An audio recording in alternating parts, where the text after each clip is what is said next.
There's some very bizarre drama going around at the internet. So much so that Critical hasn't made a video on it. Can I get a round of applause, please? Thank you, so thank you guys. I know. I beat Critical to a video one time. One time. Woo! Yeah, baby! That's what I've been waiting for. That's what it's all about. Woo! Now, this drama revolves around a game called the Limbus Company. You might have heard of them because they made some other games like Lobotomy Corporation and Library of Ruiner. Limbus Company is an RPG that has been published by Project Moon, and this is actually their third game in the same universe now. Now, the game was released earlier this year. I think it was like February 27th. And it came out on pretty much everything. Windows, Steam, even the Apple and Android store for some reason. Pyro neglected to tell you it's a gacha RPG game. It's actually one of the most generous gacha games with its pulls, but enough with the shilling. Back to the slop piggies. Now, the game takes place after the true ending, Library of Ruiner. Do you know? Do you know the lore? I don't. Do you care? No. You clicked on this video for some spicy hot drama. Of course you don't care about the lore. So earlier in July, Project Moon revealed the SEA, the Magic Hell Bus, which is like their summer event for the Limbus Company. Now, summer events, usually in these kind of degenerate gacha games, you have a lot of characters that are playable in like swimwear or swimsuits. 뭐 하다 이제 온 거야? 놀러 갔다 온 건 아니지?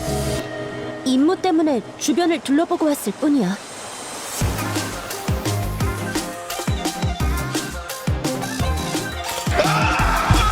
Now, the Limbus Company, being a very unconventional gacha, which like is basically saying an unconventional game, instead had a female character called Ishmael, wearing an incredibly skin-tight wetsuit instead of a bikini. And I'm not joking, this is the most incel thing imaginable. So people saw this image that I'm going to show on screen, this image, and they deemed it not sexy enough. Clearly, they never watched the Matrix films as a child. I'm very disappointed in them.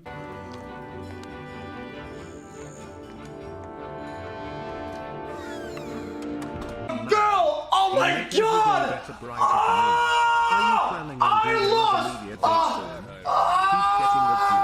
Now, apparently in Korea, like pretty much every country on the planet, gender equality is pretty indifferent. This led to a flat-out conspiracy by Korean players who believed the lack of swimsuit-wearing characters was due to radical feminism taking root in the company. So, swimsuits, good. Literal skin-tight latex leather that I know a lot of people whack off to. Apparently, that's not enough. Please, God, do not tell them about the Team Fortress 2 pyro. Just don't. They will go insane. Got my shit, okay. Yep. And this apparently led to massive review bombings on Steam, on the app stores, as well as like cyber stalking of some of the developers. Now, I get it, right? Steam reviews, they get review bombed all the time. It's like someone or run something on like an iMac and it's like, what? Why can't I run 7 Days to Die?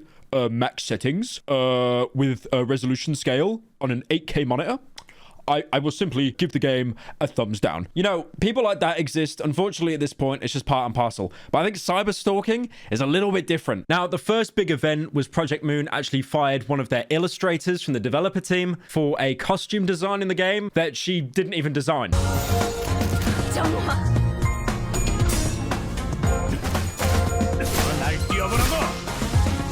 Now, this all seems to stem from this like controversial Korean movement called Megala. This was in South Korea and it was launched back in 2015 to protest the language policy of the South Korean Internet Forum, DC Inside. Now, I do want to put out there a very brave statement. Again, brave statements only on this channel, but some of the gacha players out there are some of the most unhinged degenerates imaginable. They put pyrocynical viewers to shame. For example, this guy here, Honkai Impact, had a new character skin for the global servers and a guy lost it, snuck in, and almost killed the company's CEO. Now, these guys did some serious cyber stalking. I'm talking the most Redditor to ever exist in the realms of Reddit. And there was this one artist called Velmore, and they had a now deleted retweet of a woman denouncing the illegal recordings of women in public. I'm not joking you when I say there are literal adverts in Korea basically instructing men to not take pictures up women's skirts. 보면.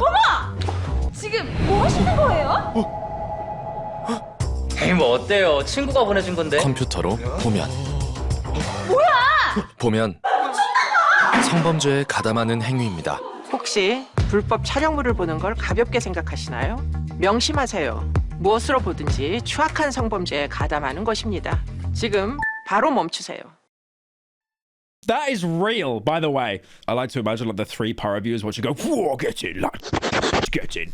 And then apparently with that sufficient evidence, which was basically just a retweet, they stormed into the Project Moon offices and then demanded that Valmori be fired, likely under the threat of physical violence against the team. So instead of like ignoring it or doing the brand thing where they go like, I'm sorry, while they stroke a dog, they actually took action. So they made a pretty pathetic online statement and then proceeded to terminate Valmori's employment. And then it made things even worse because a lot of fans that were supporting not recording women in public without their consent, very brave statement, they basically just ended up quitting the game entirely. So basically it's a situation overall that has no winners because they appealed to the incels and then the people that were supporting the game also quit. So they thought they could actually kind of like quell it, but they've made the situation a million times worse because now both sides hate them. I like to imagine that one of the people that pulled up to the office, he didn't actually threaten any physical violence. He just shown how many millions he'd spent on gacha like a literal whale, and they were like, okay, if we lose you, we're probably going to have to cut like 50 jobs, so we'll get rid of her. Val who? Now, I do want to say as well, Project Moon has had an extensive history of just absolutely horrible mismanagement. Now, a lot of it, to be fair, was actually swept under the rug because they're a fairly recent company, and they're like, they're young, they're new to the scene, because as we know, companies like Microsoft and